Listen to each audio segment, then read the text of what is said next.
What's up, everyone? It's Ray, the co-host of Q Points, and one really important way that you can support our show is by subscribing to it wherever you listen to podcasts. Q Points is pretty much everywhere. One of those places where you can subscribe, and we highly encourage it, is on Apple Podcasts. If you visit qpnt.net/Apple Podcasts. You could subscribe to the show and listen to all of the episodes. And please, please, please leave us 5 stars because you know you love Q Points, and leave us a review. We really want to hear from you, and it helps to spread the word about the show. It's that simple. Thanks so much for tuning into Q Points, and thank you so much for supporting us. Have a great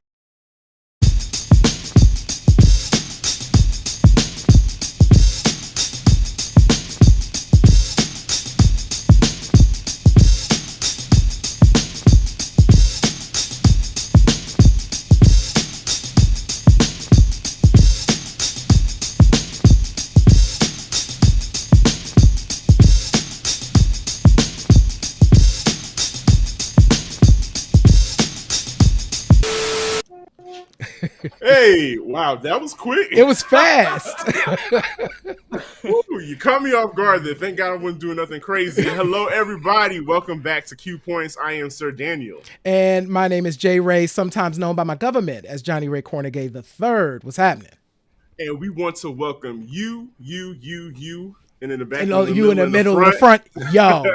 We want to welcome you back to another episode of Q Points, a visual podcast, and your safe space for meaningful conversations about Black music and the artists that we love. Ray, we've got a super, and I do mean super juicy show for y'all tonight. We do. We about to talk about the legends. We are delving into the legacy that is Jimmy Jam and Terry Lewis. We're also talking about the recently released nominations for the American Music Awards, specifically the R&B category, because that's all we really care about. And we have a special guest. We do. I can't wait. I can't wait for this conversation tonight, y'all. Yo, first of all, well, let's just big him up real quick. Mm-hmm. We got helping us unpack all the things that we're going to be talking about this evening.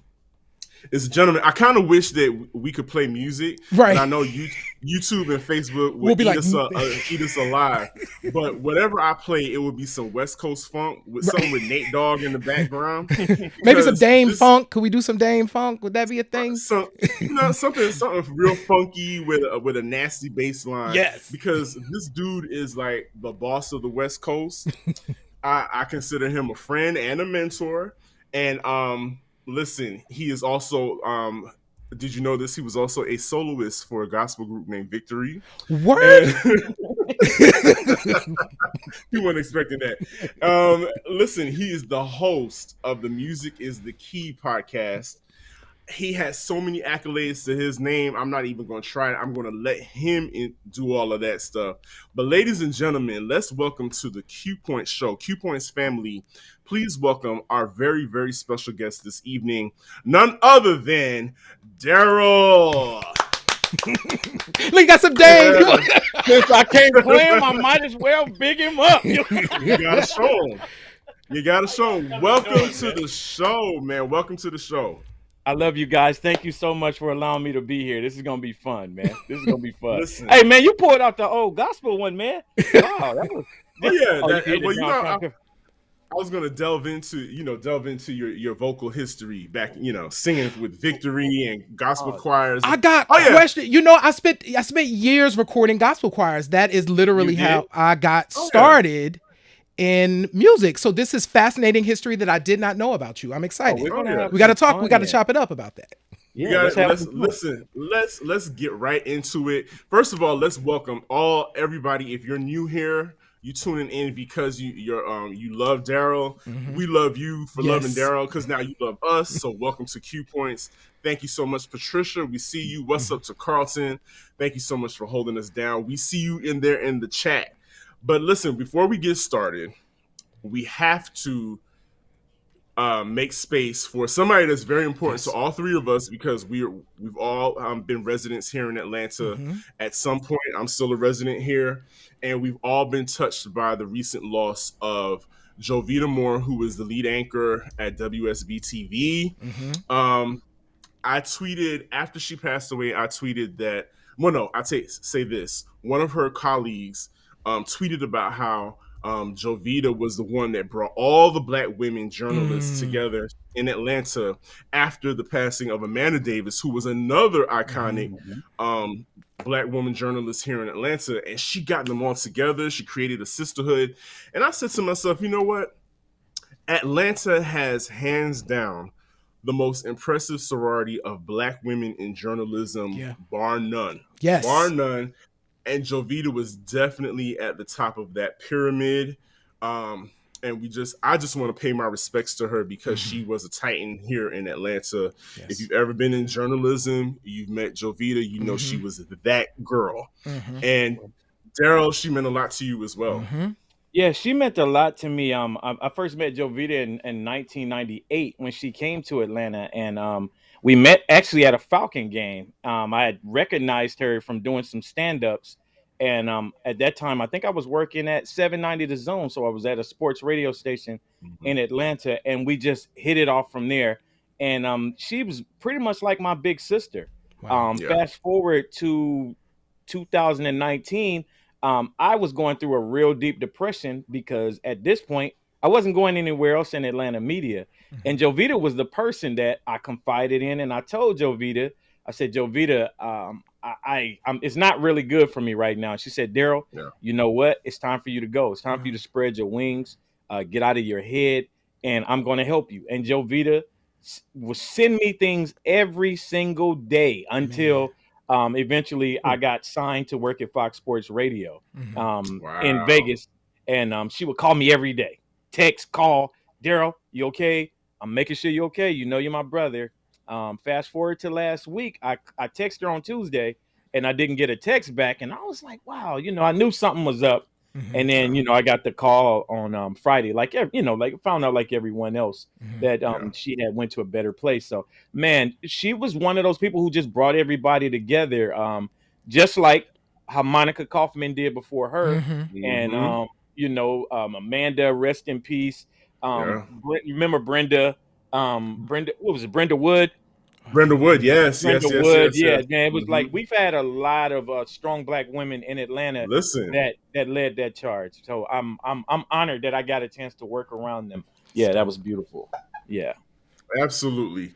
And so yes, rest in peace, Jovita Moore. Rest in peace, Jovita. Love the sweatshirt.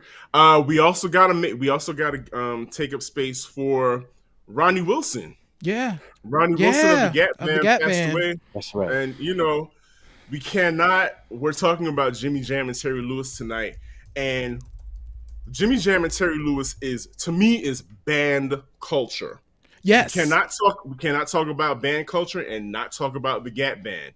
So we have to make space for Ronnie Wilson, for being a part of an iconic band. Yeah. May he rest in peace as well. Again, man, J-Ray, I thought we had a little reprieve for a few weeks of nobody every week of nobody leaving us, but here we go again. But it is what it is. But we are going to have fun tonight. So let's just get into it. I met Daryle, J-Ray. I met Daryle a few years back when he was doing a vinyl set called Taste the Music. He was doing Taste the Music, and he invited me to participate in one of those vinyl sets. And since then, he's partly responsible for my vinyl addiction, as well as my my love for spinning vinyl. Because back then, I was just strictly doing Serato and controllers. What's up, DJ Deliver? We see you. Deliver, what's happening, man? Deliver. And, wow. Yeah. And Yeah, explain to the audience, Daryle, real quick. Yeah. Explain to the audience the feeling that you get touching wax, because if you've never seen Daryle spinning, I'm like, I completely feel Daryle, because you never trust a DJ that does not bop or move an inch when they're playing records. DJ's dancing is a sign to me of somebody who's about to make me do something. On Exactly.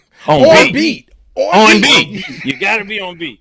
Daryle, take it to him. Yes, go ahead. I approach music as if I'm playing.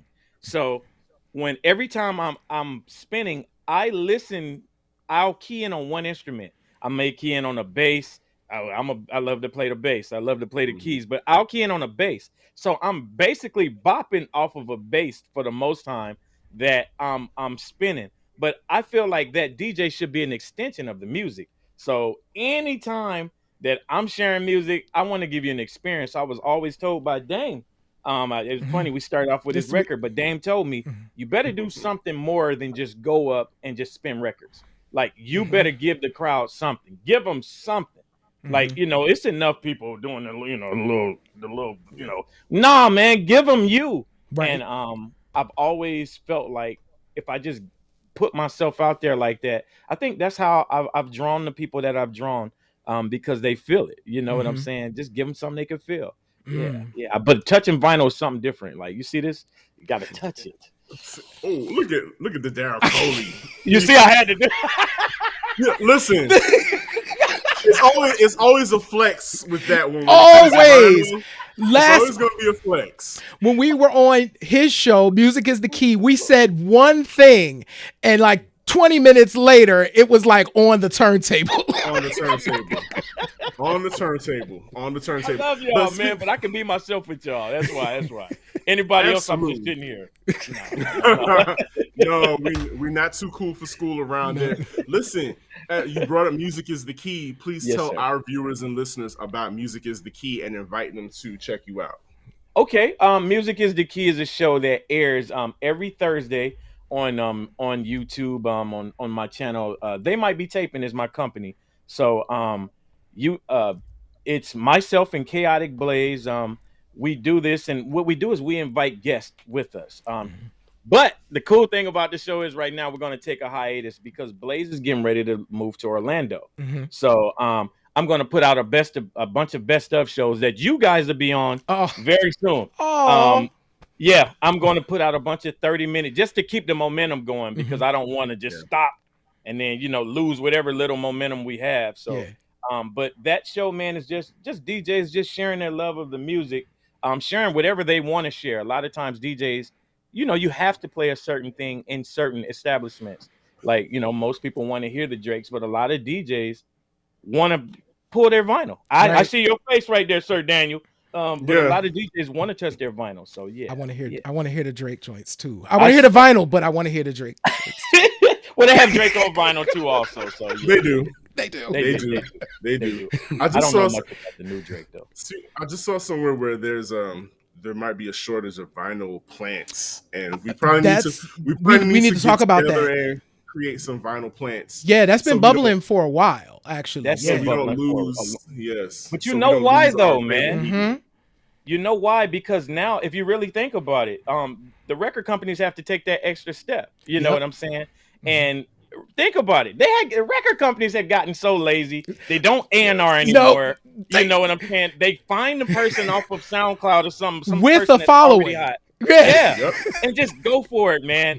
And it's just like this is so whack to me. Like, they're not even doing everything. But now, with this resurgence of vinyl, and you have a new generation that's buying these records and they're making things a little more expensive for us now. Man, it was a Jeffrey Osborne record I went to buy the other day that I already have. They tried to charge me $10 for a Jeffrey Osborne record that you can buy in a dollar bin or $3. So Facts. Yeah, it's just, and it's so funny that you brought that up. They don't even, like you said, no album art. A lot of these new songs, you just get a blank. You don't know who produced it. Nope. Name. No idea. Who engineered it. Yep. But when we were talking about Jimmy Jam and Terry Lewis, again, like I said, we're talking about band culture. You know, Daryle, you got bitten by the band bug at an early age, I did. and so when I think about Jimmy Jam and Terry Lewis, I think of showmanship. Yes. I think of guitars and synthesizers. You know, let's just go down the line. When you think of Jimmy Jam and Terry Lewis, what kind of memories stir up for you? Jimmy Jam in that hat and that curl. Yeah. Playing that synthesizer, getting up.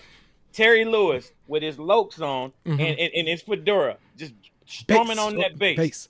I mean, there's no feeling better. Always clean. Always clean. There's no feeling better than watching them two just get down and dance and have a good time. And shout out to our friend AT right there. AT's one of those members of the media that I was telling you guys about. Yeah. We see you, AT. Thank you for joining us, man. Thank you. He's the gentleman that used to give Joe Vita all the Hawks tickets. He was the Hawks PR gentleman. So AT's a real good guy to know. Good guy to know. But just Jimmy Jam and Terry Lewis meant everything to me. And like you said, it's that showmanship. I grew up in the 80s like we all did. I grew up watching wrestling. So showmanship is everything to me. And I try to bring what I've learned from Jimmy Jam and Terry Lewis to the turntable. See how it goes back. Watching all of that stuff, I put it right back. Right back on the tables, man. So yeah, man, they're everything to me, bro. Everything. Anything they put out, they put out a new record, I'ma have it. Yeah. Because it's Jam and Terry Lewis. Yeah. Physical J. Ray, how about you? Yeah, like physical copy. J. Ray, what about you? In preparation for this show, I had to think back to my first introduction to them. And Jimmy Jam and Terry Lewis was the first time that I wanted to be a producer. Really? Because I understood what a producer was. Like when I first started hearing their records, right? It was like, oh, I want to do that. Like, can I do that? Is that a thing that I can do? And they were producers, right? And so it was the concept of what they were doing, because the music meant so much to me, was like, how do I make people feel the way that music is making me feel? And so that's what it conjures up for me. There's a lot of memories associated with Jam and Lewis songs. So that's what comes up for me. What about for you, Sir Daniel? So I'm automatically, when I think of Jam and Lewis, and Daryle alluded to this earlier when he was talking about them being clean, I loved the uniformity of bands. And now when I say uniformity, I'm not just talking about their dress. I'm talking about them moving as a unit. If it's something as a simple to the side sway while they're playing and they all moving in the same, that does it for me. I think that's just the coolest thing on the planet. It is. And if they stop and then start again, you know that's bomb to me. That I love that. And that's what I think of with Jimmy Jam and Terry Lewis. Of course, I got introduced to them via Prince and that whole Minneapolis sound, that whole, because they're all interrelated and whatnot. So that's how I came to know them, came to love them. And of course, with the phenomenon of Janet Jackson, of course, I was in their hook, line, and sinker. But the funny thing is, I did not know growing up. There was a lot of stuff that was produced by them that I had no idea was produced by Jam and Lewis. And J. Ray, you uncovered something recently from Terry Lewis that you want to share with the crew. So let's go ahead. And yes. I'm going to set this up. Actually, it's a Jimmy Jam section. So this is specifically, I'm going to put the link in the chat. It's from a podcast called Bullseye. So Jam and Lewis have been on, you know what? Shout out to them, because they've been on the interview circuit since the album has been released and dropping gems left and right, because they're hold on. Yes. Can I say, and still hadn't done Take It Out on the Groove with me yet. So Jam and Lewis, you just heard what J. Ray said. Y'all owe me that one. I'm sorry, J. What's the problem? What's the problem? Okay, that's the problem, because y'all owe Daryle that one, man. Come on, man. Y'all not. Come on, man. All right. Y'all heard him. Y'all heard Daryle. So they've been on the circuit. They were on a podcast called Bullseye.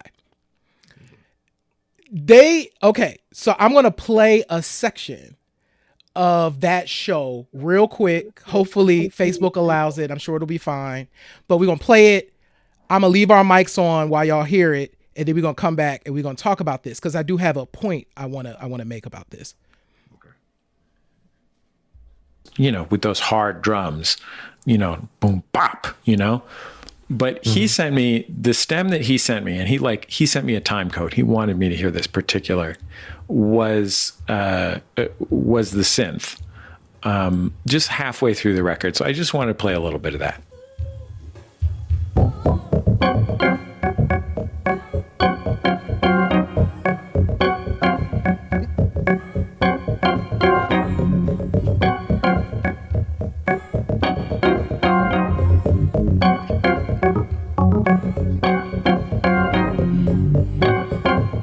Where's my tambourine? So I got to take us out of that, or else I'll just listen to it all day long.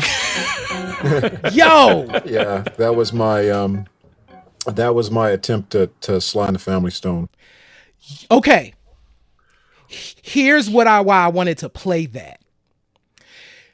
I have heard "Love Will Never Do Without You" a gajillion times. Mm-hmm. I never knew there was an organ part supporting the kick and the bass. I just never knew it was there.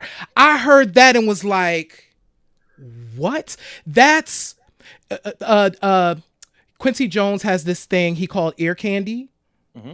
Yeah. That's the thing that hooks you. There's something there that you don't know it's there, but it's bringing you in.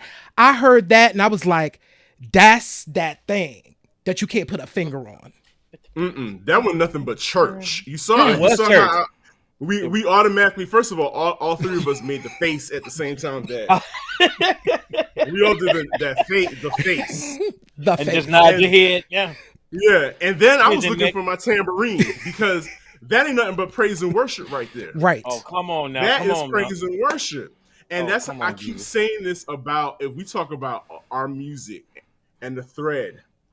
The black church is what it is, good, bad, or indifferent. But one thing about the black church, that music, it's a thread. Has gone across the world. Absolutely. And just like that isolated synth of in love Will Never Do Without You is a straight church organ link. Shout out to Jeremy Avalon, Jeremy Avalon. That's my brother Avalon. What's up, Avalon? So, Daryle, what did that bring up? I saw your face. What did that bring up for you? It made me think of it, just like what it goes back to what Sir Daniel just said. It took me to the church, hearing that dun, dun, dun, dun, dun, dun, dun. I really wanted to grab my bass and play along with it, man. Like it just made you. It gives you that. It's that black church feeling. Yes. Anybody that's ever grew up or been around the black church, you kind of understand. You just flow with it. And I wanted to flow with it because it's just, Jimmy Jam's chops is just crazy, man. Like when he's on his stuff, it's like nobody can, he's undefeated to me. Like he can do no wrong. Yes. What about you guys? And we're going to, the thing is, we're going to talk about that aspect of blackness, sounds of blackness, if you will. You see what I did there? Yes. You see what I did there? We're gonna right talk here. about that. Right.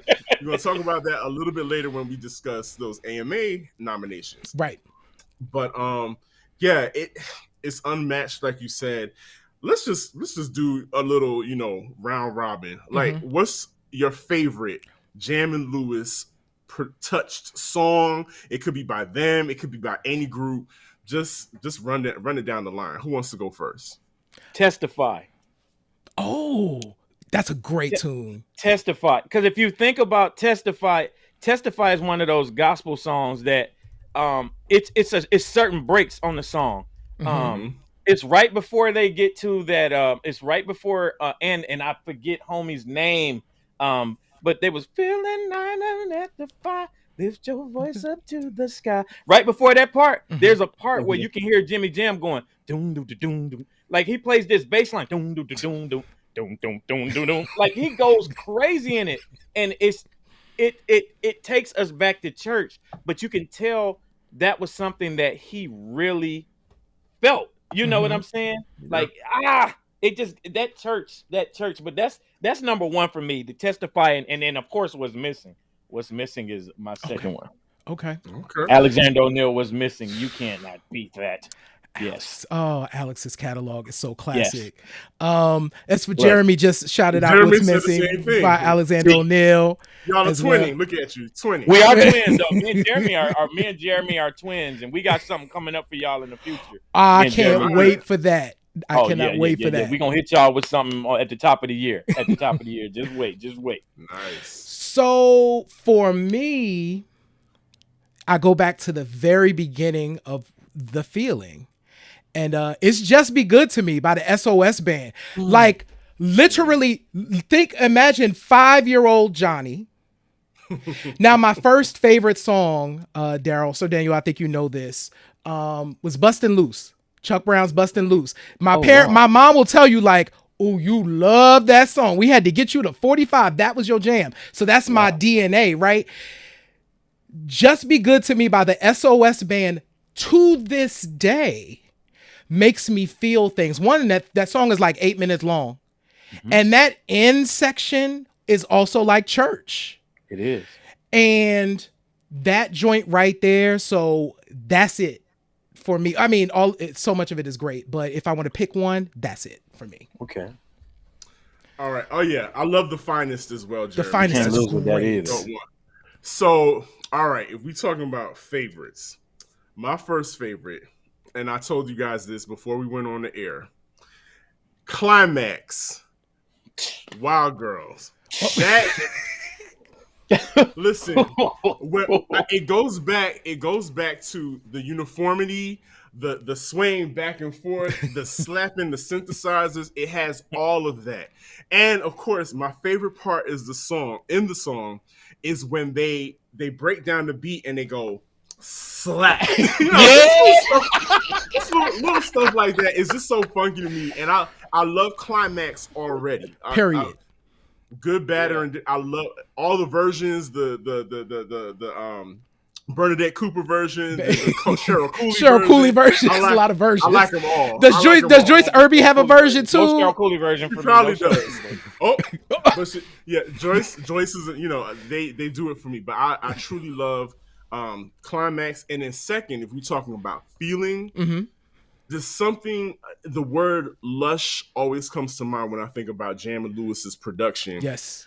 And Herb Alpert's Making Love in the Rain. Ooh. It literally feels like a weighted blanket is being put over you in the best possible way. It feels so good. It just encompasses you. I've never heard anybody's production that it feels like notes are coming at you from every direction, from the back, everywhere, and it just encompasses you. And hearing Janet and what's the other young lady's name? Was it Lisa Keith? Lisa Keith. Lisa Keith. Yes, their vocals. It's just a perfect match. I love how the Black community. We always want to make that Janet song, but it's Herb Alpert. It's a Herb Alpert song. And I just love it. Her has brought it to a new generation now by sampling. Yeah. That's so. Right. Those are my two favorites. You cannot go wrong with those two songs. So Sir Daniel, and this is interesting because I didn't know this. So when I was doing my research, y'all, so Jimmy Jam was talking about, here's what people call what we do. And Sir Daniel loves double entendres. So they describe it as funky bottom with a pretty top. That's how they describe what they do. That's funky bottom with a pretty top is how they describe the sound. And because Jimmy Jam was talking about, like, Terry might do something and it might be like a funky bottom and I might be like, and then it might be the reverse. And so they marry the two. And that's why the Janet stuff worked. You got them real hard, like, we going to smash you over the head with this funk real quick. And Janet's voice is gliding on top with the melodies. It's the pretty top, so yeah. Funky bottom, pretty top. Can I share one more? Absolutely. One more came to mind. Well, actually, two. "Open Up My Heart" by Yolanda Adams. Wow. Oh wow! "Open Up My Yeah. Heart" by Yolanda Adams is one of theirs, and "Let's Wait a While" by Janet. I can remember being young, and something about that song it resonated with me. And of course, I wasn't doing nothing. I think I may have been 8 or 9, Right. maybe, when that came out. But the way the keys come on, boom, Yeah. dun, dun, Yes. dun, dun, dun. Like those keys are just so beautiful, man. I mean, think about anything. What was the joint on Crush Groove? What? Force MDs. Oh my Oh, was God. that love? No, what was on there? Tender Love. Tender Love. Tender Yes. Love. Tender Love. Yeah. Come on, man. Like Jamin those Lewis keys. have a signature. I don't know what it is. The synthesizers they got the synthesizers from Lucifer himself. I don't know where they got them. They are charmed. They have, but also the fact that you mentioned Daryle, that you mentioned Yolanda Adams, doesn't it gags people when they bring up songs and they're like, wait, Jamin Lewis did that? All the time. It happens to me. Like, I'll be like, Jamin Lewis. Now I can hear the signature and you be like, did Jamin Lewis produce this? But when I go back, I'm like, I didn't know that as a kid. They have a signature. But think about Jamin Lewis. One thing about Jamin Lewis, when you think about them, they went from the era of being a musician first. Yes. Then going to the beat machines, like if you go to the Captain Rap, Bad Times Came, boom, tap, boom, boom, boom, boom, boom, boom, all bass lines, and strictly beat machines, to going back to where they do their things at. So yeah, it's all beautiful. And Dietrich, you can get one of those. You got one of those mugs. That's actually that's my relative in Long Beach. What's up, Dietrich? Yeah, Dietrich, you have one of those mugs. Yeah. He said Johnny Gill on the floor. I'm gonna hit the floor. Listen, you remember Johnny was doing that dance in that video? No, what dance? I don't remember the floor dance. Johnny could not dance, but he was doing this little thing to the side, like the whole video. Now that's Johnny's signature move, because remember when he was dancing real hard in the and rub you the way. It was a rub. And rub you the rub. Okay, anyway. Listen. So so what I was about to say is, thank you for bringing that up, Darren. No, you're good. I was going to bring up the fact that I think we're part of a generation that was able to marry the basics of musicianship, learning instruments and keys and chords and learning how to write music and compose, and marry that with technology. Yes, that's a major thing that Jamin Lewis have brought to Black music, because you have them coming up with their own chords and playing everything, but they will throw Impeach the President underneath, Impeach the President break. They will throw Big Payback, melody and groove underneath their songs. So you can't. So I love that about them, and how they married the elements of being a musician and the technology. And I think a lot of that has been lost.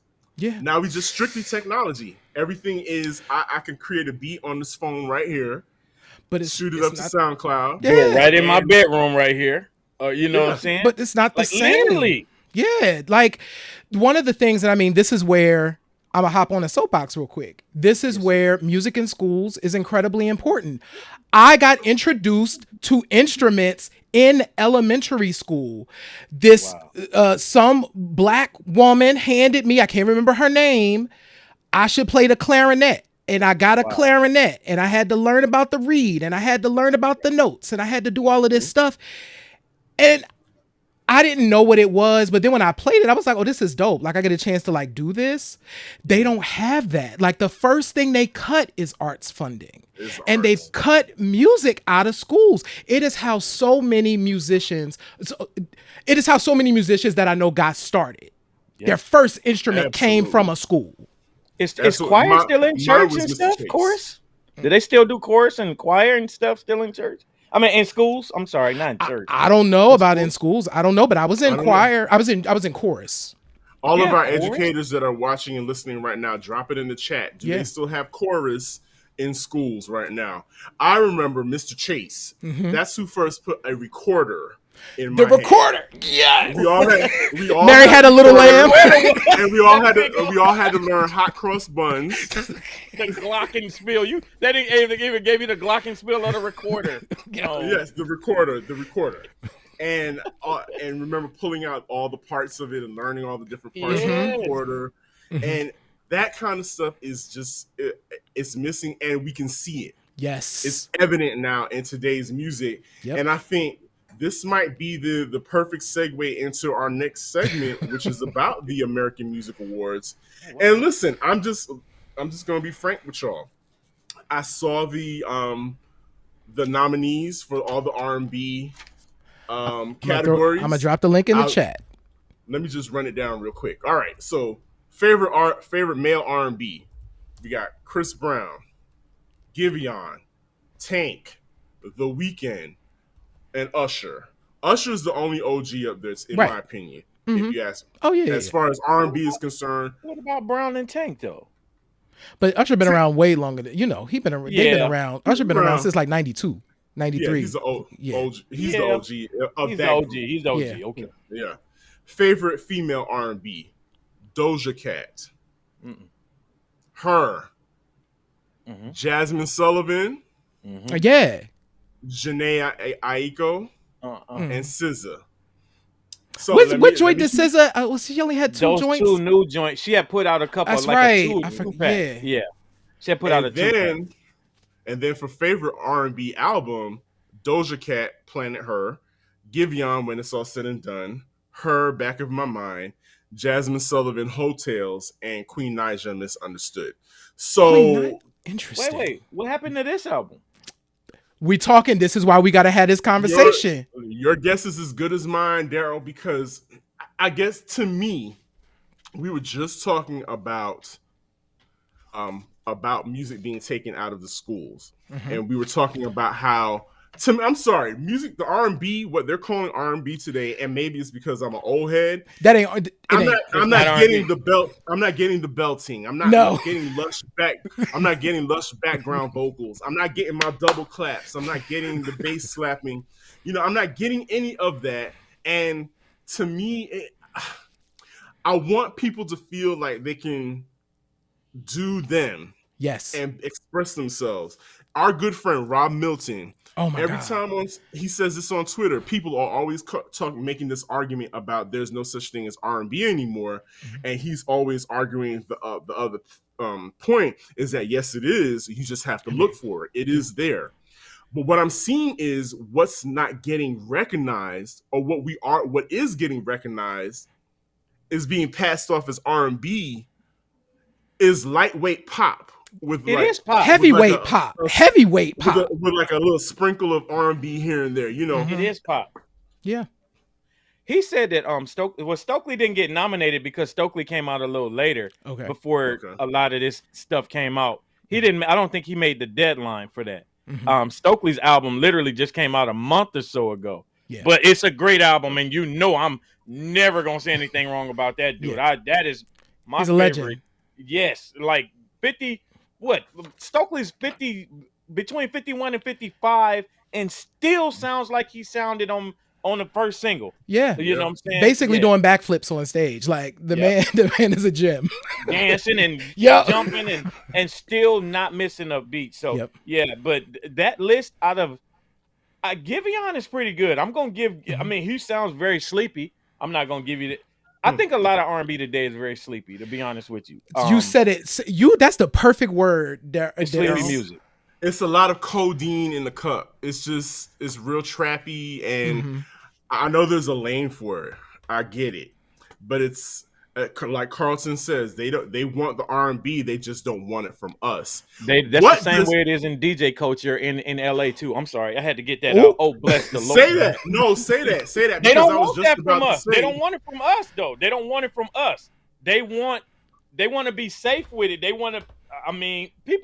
People will identify with people who look like them. Yes, but when you come in and you give them that thing, It's gonna make a lot of people look bad. So I'm sorry.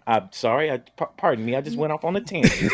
No, you're absolutely You're right. fine, because I'm saying the same thing. It's like, what does it say about R&B music when the only person that's really giving us some R&B is Adele?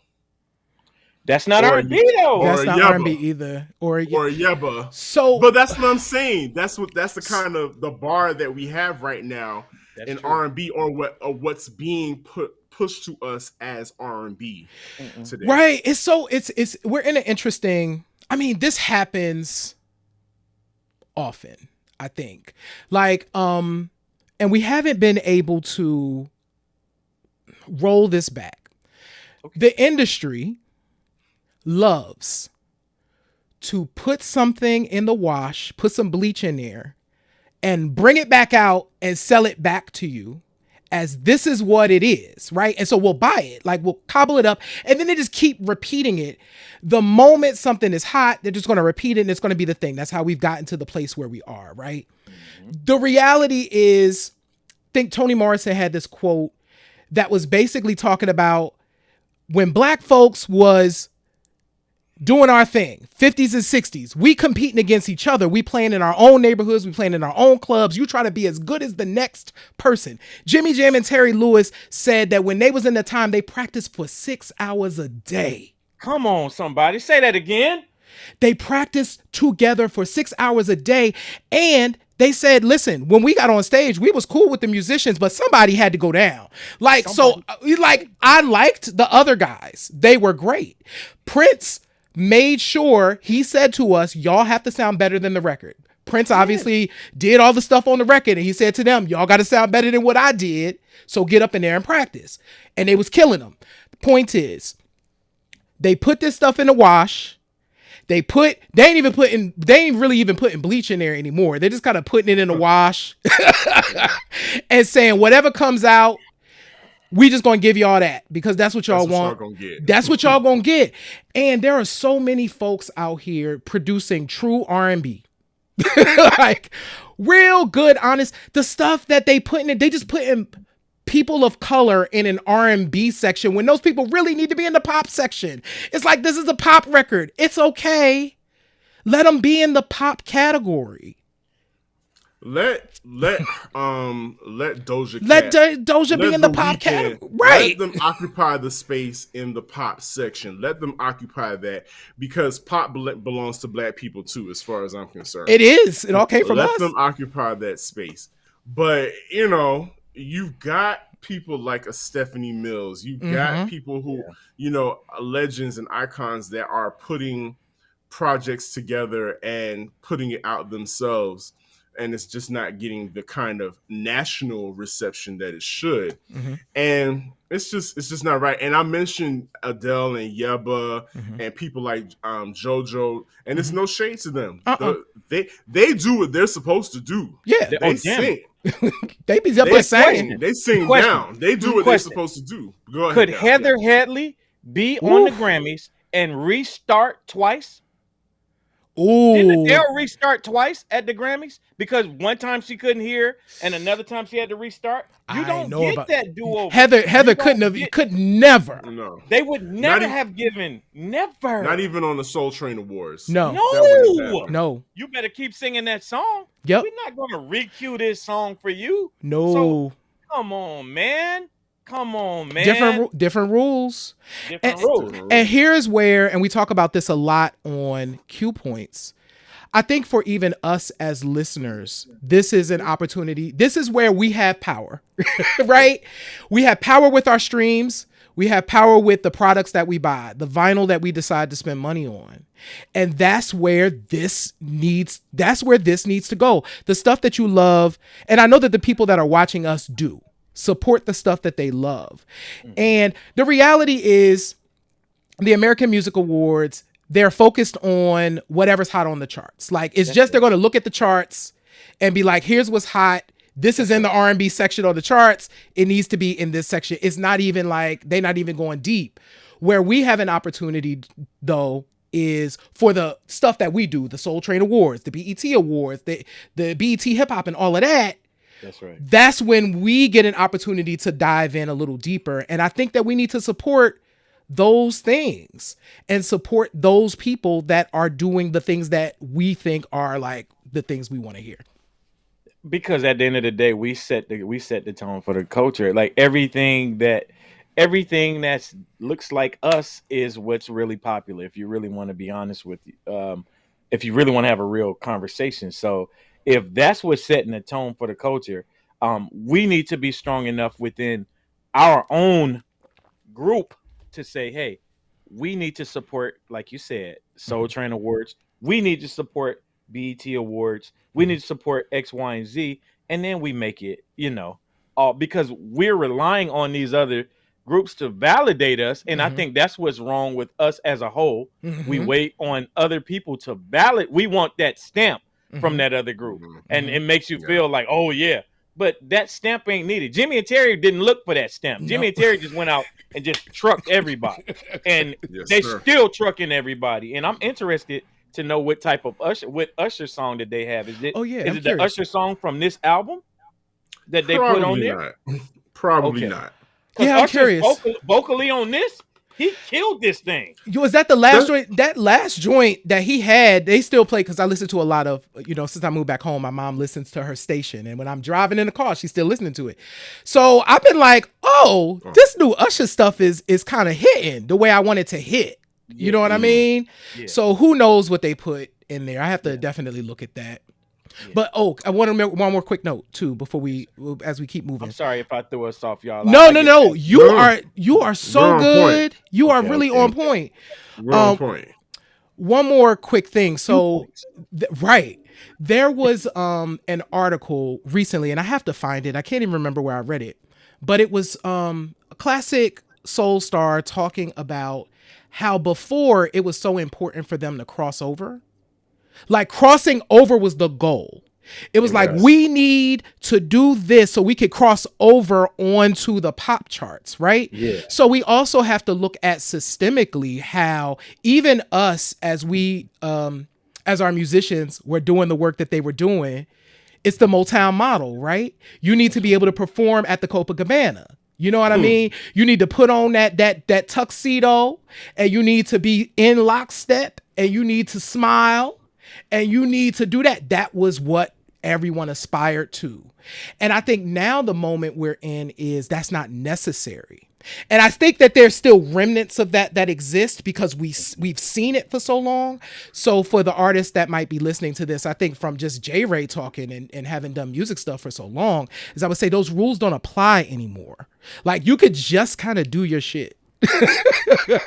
And if it happens to be country, K. Michelle, like I want to do this country record. Boo, do that country record. That's us too. That's all the way she said history. In this history. Right. In this history. In this history. Yes. Absolutely right, J. Ray. And I'll take it another step forward. What Daryle is doing, what I'm doing, what Wax Fundamentals is doing, what Peppermint Gaddy is doing, Nora, all of us are keeping these people alive on vinyl. Yes. Because if I find out, if they call me for a vinyl set, I'm pulling from the archives. I'm playing stuff that doesn't get played like it should be played. I want you to Shazam these jams that I'm rocking right now. Or try to at least. Or try to. Try to. Because all of them ain't going to be on that Shazam little platform. Now, come on now. But you know what? What's so beautiful when I think about this, man? And I'm just gonna say this. I think a lot of times, especially what you just said, with us spinning vinyl, a lot of times there's nothing wrong with no one spinning R&B music, disco, pop, whatever you spin, but they need to see it coming from us at times. That needs to happen, because what happens is we as a people, I'm not saying us, but we as a people tend to throw away things of old and say, you know what, that's old. And then when other people pick it up, which is nothing wrong with it, other people pick it up and they embrace it and they love it and they get down with it. Then we want to get mad and say, well, this person's doing this. No, you threw it away. So Bruno somebody else Mars' picked it entire up. career was built on that idea. Yeah, he was catching grenades. He was catching grenades for you and all that stuff. And then next thing you know, he out here getting down. Hey, Next thing you know, he wearing MCM suits and all of that stuff. Joe Vita shoulders, though. This for Joe Vita. Daryle, you make such like that point right there is so important. I did, Sir Daniel, you might remember this when I did my house music retrospective Sacred Ministry. I ended the presentation by talking about the fact that this genre of music was birthed in Black gay clubs with Black and Latino queer people, and one of the top 50 highest paid DJs at that time was Black, and he definitely wasn't gay. The music was birthed. This is Black music. Was it Carl? Carl Cox. Yep. The only one that was on the list as a Black man. And at that level, we're talking millions of dollars, you know what I'm saying, that they're earning per set. It's the same thing. It's like, I did a presentation a couple of years later, and there was a brother in the audience, and he said, you know what this brings up for me? I think we put that music away and we wanted to keep it sacred, but we forgot to take it off the shelf. And I think we end up doing that a lot. Like, we trying to chase the bag, but keep doing what you do. Like, I get wanting the bag too. It's like, okay, how do you do both things? I actually think Beyonce is probably giving us the way to kind of do. There's lessons we can learn from Beyonce. I think you get to a point where you could do both. But the point is, we got to take those things that are sacred to us off the shelf and do something with them. And so what y'all are doing, you're absolutely right, Sir Daniel and Daryle, by taking that off the shelf and dropping it on and forcing people to dance to it. Yeah. Off the shelf. All of that. Off the shelf. We pulling them off the shelf and we busting your heads with them. I'm sorry. Listen, every single time. Thank you for that, J. Ray, because that's the real point. I don't even feel like we should even do the earworm of the week, because I think what's your earworm? What is the earworm, man? I want to know. I watched your show, man. Tell me this earworm. Because the earworm is going to take us completely out of this pocket right now. Because I really think what we're talking about here is very important, and I want it to simmer and to sink in with the people, and so let them stay that. So what I do want to happen right now, though, is Daryle, I want you to tell everybody that's watching Q Points right now how they can watch you, how they can keep up with you, and follow you and see all your shows, all your 5011 shows, and catch your next sets, all of it. Please tell them. The easiest place to find anything about Daryle, Daryle, like it's anything about me is just to go to. It's so simple. DARYLE.LIVE, Daryle.live, and that'll take you every place you need to know. It'll show you all the 5011 shows that Sir Daniel just spoke of, and it'll just let you know everything that's going on. But that's the place right there. And shout out to Mike and Denise for holding me down always, and just keeping everything flowing. Good people like my relative Deidre, who's here, and Jeremy Avalon. I got to say his name like that, like how Puffy said. It's the homie. It's the homie right there. Yeah. And even the Record Fairy Media. I love you. Yeah. So shout out to everybody, y'all. Yeah. That's where you find me, though. Daryle.live, or at just Daryle on Instagram, and it'll put you at Daryle.live. Perfect. Yep, we dropped it in the chat too, so all the people that are watching can definitely get to you. I want to make a couple of notes, because we changed the background a little bit. I expanded it and did some new things for us. That's really cool. But so you definitely need to head over to the website, y'all. We definitely want y'all becoming Q Points insiders. As you know, we are continuing to build this community, and it would be great to have y'all on board. And we got exclusive content. We got more exclusive content coming. You can only get it if you're on the back end. So you definitely want to do that. My mama's here. Your mom, Daryl's mom is here. Hey, Mom. Dad, That almost made me cry right then, man. My mom is here, y'all. We ain't cussing nothing. I didn't cuss this time, Mama. I didn't cuss this time. I cussed, but I hope she wasn't there for that. No, my mama said to me the other day, she was watching Music is the Key, y'all, and my mama said, literally, I didn't know you cuss so much. I was like, Mom, this ain't a family show, but J. Ray and Sir Daniel know I cuss like a sailor, but I was very good this show, Mom. And my mom is here, so yeah, that's really cool. Yeah, sorry, J. Ray. No, Sorry, you good. I'm gonna run through. Can I be an insider on y'all show? Of course you can. Yeah, you could. Yeah, the link right now on my phone. You could do it right there on your phone. If you go to qpnt.net/QP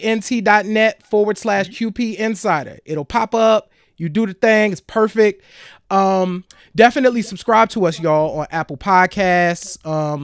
We definitely want your reviews are so important to spreading the word about the show. We really need those. You can also review us on Podchaser, so consider doing it over there as well. And subscribe to us on YouTube. Some of y'all are watching us on YouTube, so go ahead and hit the like button, hit that little bell so you can get notified when we go live. And that's that. Listen, I have thoroughly enjoyed this episode. We have been really looking forward to having you on the show, Daryle, and you did not disappoint.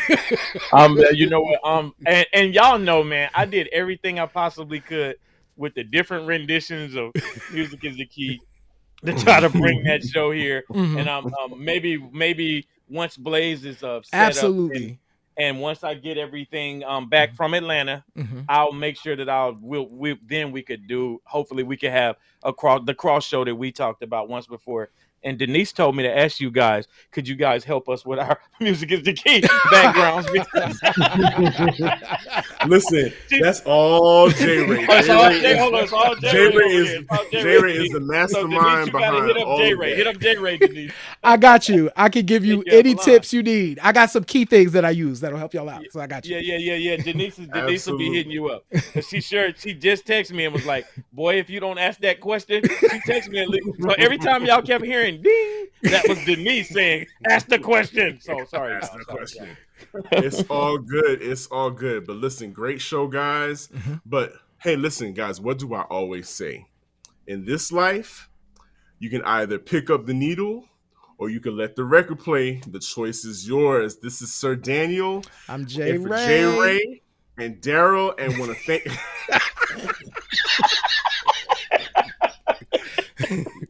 not the co-lead, but just Daryle. Just Daryle. Us for this episode of Q Points. We will see you next week. Be safe. Peace.